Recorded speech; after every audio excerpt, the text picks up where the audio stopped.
Hello everyone. इस video में हम ट्रांसपोर्ट ऑफ कार्बन डाइऑक्साइड को स्टडी करेंगे।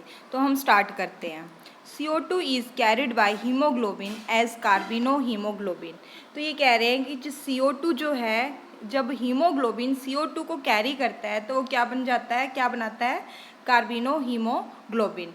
तो कितने परसेंट है, 20 to 25%। पिछली जो वीडियो थी उसके अंदर हमने किया था कि कार्बन डाइऑक्साइड का कितना कितना परसेंट जो है वो हीमोग्लोबिन ट्रांसपोर्ट करता है। ठीक है, तो वो कितना कर रहे हैं, 20 to 25%। This binding is related to the partial pressure of CO2। अब इन्होंने कहा है कि ये जो बाइंडिंग जो है वो किस चीज़ से रिलेटेड है, CO2। ठीक है, मतलब पार्शियल प्रेशर कि भाई मतलब जो कार्बन डाइऑक्साइड इंडिविजुअल गैस का हम प्रेशर देखते हैं तो हम उसे पार्शियल प्रेशर बोलते हैं। और इंडिविजुअल गैस कौन सी ले रहे हैं, हम CO2 ले रहे हैं। तो वो डिपेंड करता है कि CO2 हीमोग्लोबिन के साथ बाइंड होगा या नहीं। वो किस पे डिपेंड करता है, वो डिपेंड कर रहा है पार्शियल प्रेशर ऑफ CO2 पे। ठीक है, आई होप आप ये दो लाइन जो है आपने अंडरस्टैंड किया होगा। तो हम आगे करते हैं। PO2 इज़ मतलब partial pressure of O2 oxygen is a major factor sorry is a major factor which could affect this binding. क्या कह रहे हैं कि जो पार्शियल प्रेशर ऑफ O2 जो है वो मेजर फैक्टर मतलब अफेक्ट करता है इस बाइंडिंग को। अगर पार्शियल प्रेशर ऑक्सीजन का ज़्यादा होगा तो ऑक्सीजन हीमोग्लोबिन के साथ बाइंड होगी, और अगर पार्शियल प्रेशर कार्बन डाइऑक्साइड का ज़्यादा है तो कार्बन डाइऑक्साइड बाइंड होगी। ठीक है, अब हम आगे देखते हैं। When partial pressure of CO2 is high and partial pressure of oxygen is low as in the tissue। Starting में हमने जब हम ट्रांसपोर्ट मैकेनिज़्म जो था उसमें हमने किया था, पढ़ा था इसके बारे में कि जो कार्बन डाइऑक्साइड जो है उसकी कंसंट्रेशन जो है मींस पार्शियल प्रेशर जो होगा उसका वो कहाँ ज़्यादा होगा, हमारे टिश्यू में। ठीक है, क्यों, क्योंकि जो ऑक्सीजन जो होता है वो कार्बन डाइऑक्साइड के फूड के साथ बाइंड होकर क्या बनाता है, कार्बन डाइऑक्साइड बनाता है। जब कार्बन डाइऑक्साइड बना है हमारे टिश्यू के अंदर तो उसका मतलब क्या है, कार्बन डाइऑक्साइड की जो मात्रा जो होगी तो वो ज़्यादा होगी। ठीक है, उसकी क्वांटिटी ज़्यादा होने की वजह से क्या हो जाता है, और जो ऑक्सीजन का पार्शियल प्रेशर जो है वो कम होगा। कहाँ होगा, टिश्यू में। ठीक है, more binding of carbon dioxide occur whereas when partial pressure of CO2 is low. क्या कह रहे हैं ये,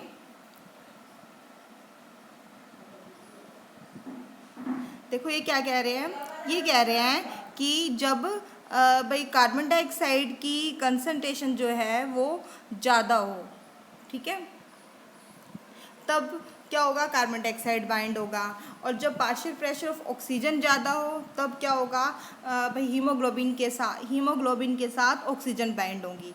वो डिपेंड कर रहा है कि किसकी कंसंट्रेशन मतलब किसका पार्शियल प्रेशर ज़्यादा है। ठीक है, तो कार्बन डाइऑक्साइड का जो पार्शियल प्रेशर होता है वो हमारे टिश्यू में ज़्यादा होता है। इस वजह से क्या है, कार्बन डाइऑक्साइड टिश्यू में कार्बन डाइऑक्साइड बाइंड होती है हीमोग्लोबिन के साथ और क्या बनाती है, कार्बिनो हीमोग्लोबिन। और जब पार्शियल प्रेशर CO2 का लो होगा तो वो लो कहाँ होगा, हमारे एल्वेलाई में। ठीक है, इसका मतलब क्या है कि पार्शियल प्रेशर ऑफ ऑक्सीजन जो है वो ज़्यादा है।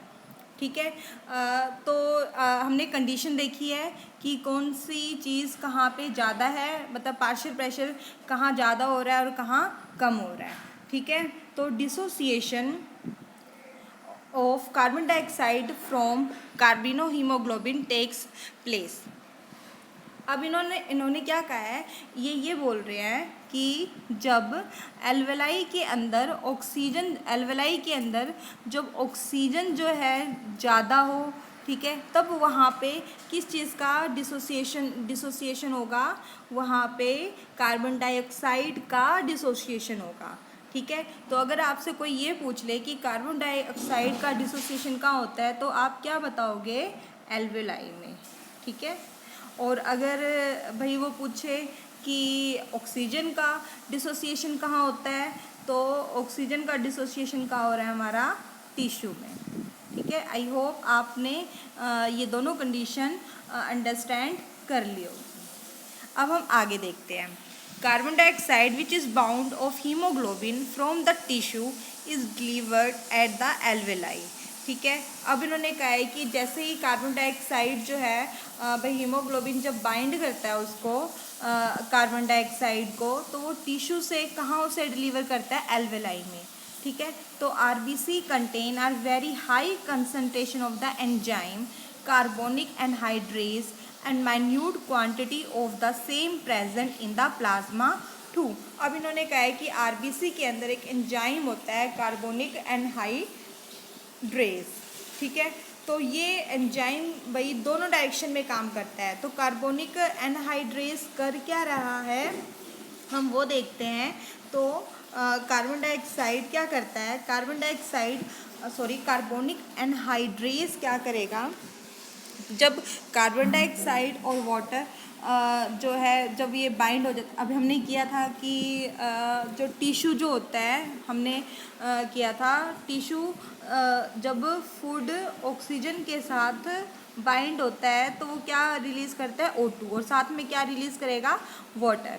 ठीक है, अब कार्बोनिक एनहाइड्रेज जो है वो क्या करता है भाई, इसके साथ रिएक्ट करेगा और वो क्या बना देगा, बाई कार्बोनेट आयंस बना देगा।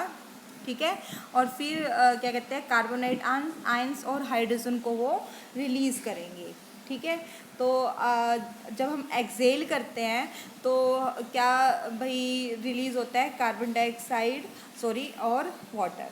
ठीक है, आई होप आप ये समझ गए होंगे। ठीक है, तो अब हम आगे देखते हैं। At the tissue site where partial pressure of CO2 is high. अब इन्होंने कहा है कि टिश्यू पे जब पार्शियल प्रेशर CO2 हाई हो, किसकी वजह से, ड्यू टू कैटाबोलिज्म। अभी हमने किया था भाई फूड ब्रेकडाउन होता है तो उस ब्रेकडाउन को हम क्या बोलते हैं, कैटाबोलिज्म बोलते हैं। CO2 diffuse into the blood. CO2 कहाँ चला जाएगा, हमारे ब्लड में, और ब्लड में क्या क्या चीज़ें, आरबीसीज है, प्लाज्मा है, एंड फॉर्म, और वो क्या बनाएगा, कार्बोनेट आयन और हाइड्रोजन आयन। ठीक है, एट द, ध्यान रखिएगा कहाँ बन रहा है, इस साइट क्या है, टिश्यू। ठीक है, अब हम आगे देखते हैं। एट द एल्विलर साइट, ठीक है, कहाँ बोल रहे हैं ये, एल्विलर साइट, मतलब हमारे लंग्स की बात कर रहे हैं, जहाँ partial pressure of CO2 is low. ठीक है, the reaction proceed in the opposite direction leading to the formation of CO2 and water. अब इन्होंने कहा है कि रिएक्शन जो होगी वो अपोजिट डायरेक्शन में होगी और वो क्या बनाएगा, कार्बन डाइऑक्साइड एंड वाटर बनाएगा। ठीक है, आई होप आप ये समझ गए हो। ठीक है, मतलब इन्होंने ये कहा है कि ये जो रिएक्शन जो है वो रिवर्सिबल है। ठीक है, जो टिश्यू लेवल पे जो जिस चीज़ से भाई कार्बोनेट आयंस और हाइड्रोजन आयन बने थे, वही हमारे एल्वेलाई में क्या किस में कन्वर्ट हो रहे हैं, दोबारा से carbon dioxide on and water में। ठीक है, आई होप आपने अंडरस्टैंड किया है। ठीक है, अब हम आगे देखते हैं। Thus CO2 trapped as bicarbonate at the tissue level. अब इन्होंने कहा है कि जो CO2 जो है वो बाइकार्बोनेट भाई आयंस के रूप में टिश्यू लेवल पे ट्रैप होते हैं और ट्रांसपोर्ट होते हैं एल्वेलाई में और रिलीज़ कर देंगे, जैसे कि अभी बताया था आपको। ठीक है, तो every 100 ml of deoxygenated blood deliver approximately 4 ml of CO2 to the alveoli. तो ये क्या कह रहे हैं, जो डीऑक्सीजनेटेड ब्लड है 100 ml, तो उसके अंदर भाई कितना एल्वेलाई के पास जो लेके जाते हैं डीऑक्सीजनेटेड ब्लड जो होता है वो अप्रोक्सीमेटली कितना होता है, 4 ml होता है कार्बन डाइऑक्साइड का, और जो ऑक्सीजन था वो कितने ml था, 5 ml। ठीक है, आई होप आपने ये समझा होगा। ऑक्सीजन जो है 5 ml वो कहाँ जाएगी, हमारे टिश्यू के पास। ठीक है, कहाँ से भाई एल्वेलाई जो है वहाँ से जो ट्रांसपोर्ट होता है ऑक्सीजनेटेड ब्लड का 100 ml में 5 ml ऑक्सीजन है। अब जब टिश्यू से भाई एल्वेलाई के पास जा रही है तो उसके अंदर एल्वेलाई के पास जब जाएगी तो उसके अंदर क्या होगा, 4 ml जो है कार्बन डाइऑक्साइड का होगा। ठीक है, आई होप आपने ट्रांसपोर्ट ऑफ ऑक्सीजन और ट्रांसपोर्ट ऑफ कार्बन डाइऑक्साइड अच्छी तरह से समझ लिया होगा, आपको समझ में आ गया होगा। ठीक है, तो अब हम स्टार्ट करते हैं रेगुलेशन ऑफ रेस्पिरेशन। तो रेगुलेशन ऑफ रेस्पिरेशन में देखिए क्या होता है, human being have a significant ability to maintain and moderate the respiratory rhythm to suit the demands of body tissue. ठीक है, इन्होंने क्या कहा है कि ह्यूमन बीइंग के अंदर एबिलिटी होती है मेंटेन करने की। ठीक है, रेस्पिरेटरी रिदम को मेंटेन करने की। ठीक है, अब देखो आगे क्या कह रहे हैं ये, दिस इज़ डन बाय।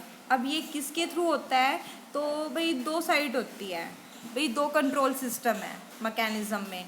तो एक तो है हमारा न्यूरल सिस्टम और दूसरा हमारा है chemical system.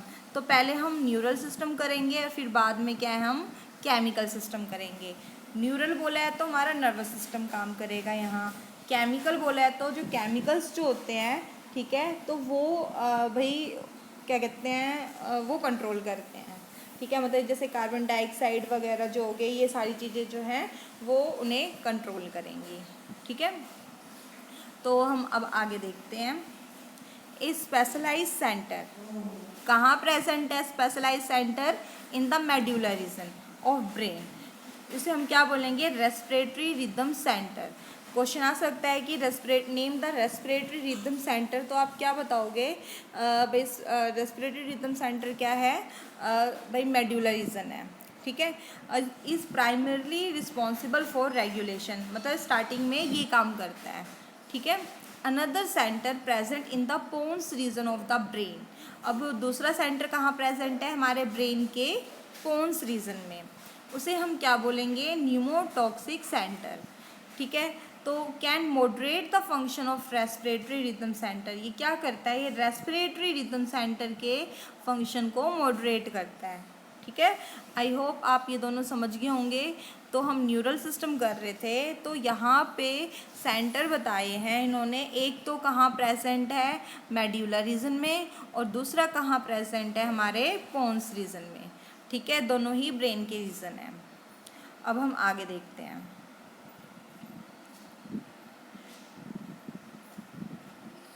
Neural signal from this centre.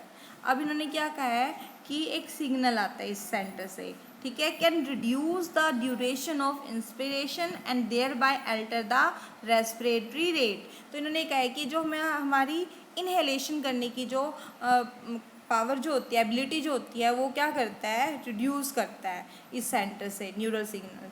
ठीक है, फिर उससे क्या होगा? हमारा रेस्पिरेटरी रेट जो है वो अल्टर हो जाएगा, मतलब चेंज हो जाएगा। अब ये था हमारा न्यूरल सिस्टम। ठीक है, तो ये दोनों सिस्टम जो है भाई कंट्रोल करते हैं। कैसे करते हैं? पीछे हमने मैकेनिज्म में किया था कि हमारे पास मसल्स होती है। ठीक है, phrenic muscles, PHRENIC, phrenic muscles, और एक दूसरी मसल क्या है? भाई एक्सटर्नल, ये एक्सटर्नल इंटरकोस्टल मसल।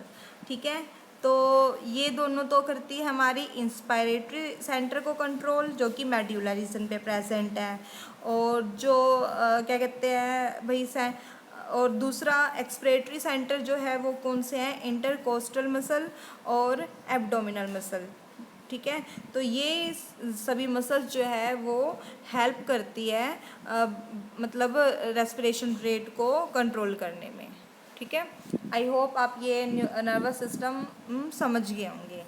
अब हम आगे देखते हैं। अब हम क्या कर रहे हैं? Chemo sensitive area. तो देखिए इसमें क्या है? Is situated adjacent to the rhythm centre, rhythm centre के पास में ही है, which is highly sensitive to CO2 and hydrogen ion. तो किससे सेंसिटिव है? कार्बन डाइऑक्साइड और हाइड्रोजन आयन से। पीछे हमने अभी किया है कि हाइड्रोजन आयन कैसे जनरेट होता है हमारी बॉडी में। तो इंक्रीज इन दिस सब्सटेंस। अब इन्होंने कहा है कि जब CO2 और हाइड्रोजन सब्सटेंस इंक्रीज हो जाएगा तो वो क्या करता है? वो सेंटर को एक्टिवेट करता है। ठीक है, जिसकी वजह से क्या है? हमें एक सिग्नल मिलता है। रिदम सेंटर को। और वो क्या है, वो नेसेसरी भाई एडजस्टमेंट बनाएगा, मतलब सांस ज़्यादा ले भाई बाहर छोड़नी है, अंदर लेनी है, मतलब एयर कितना इनहेल करना है, एक्सहेल करना है, तो उसको एडजस्ट करेगा। ठीक है, by which this substance can be eliminated, फिर उसके थ्रू क्या है वो इस सब्सटेंस को एलिमिनेट करेगा। रेस हाँ, आगे देखते हैं क्या है, receptor associated with aortic arch and carotid artery. देखो पीछे जब हमने नर्वस सिस्टम किया था उसके अंदर हमारी फ्रेनिक मसल,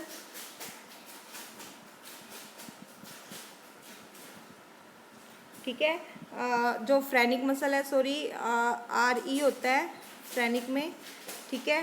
और दूसरा हमारा कौन सा था, और हमारे क्या था, एक्सटर्नल या और इंटरनल इंटरकोस्टल मसल,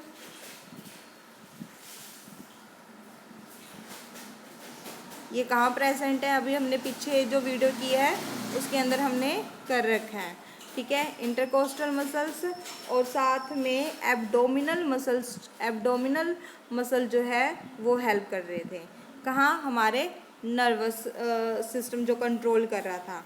ठीक है, अभी हमने क्या कर रहे हैं, हम कर रहे हैं कीमोसेंसिटिव, मतलब केमिकल कंट्रोल कर रहे हैं। तो उस केमिकल कंट्रोल में इन्होंने कहा है कि ये CO2 जो है और हाइड्रोजन आयन से क्या होता है, सेंसिटिव होते हैं, तो उसके अकॉर्डिंग क्या है वो अपनी रेस्पिरेटरी प्रोसेस को एडजस्ट करते हैं और उसे एलिमिनेट कर देंगे।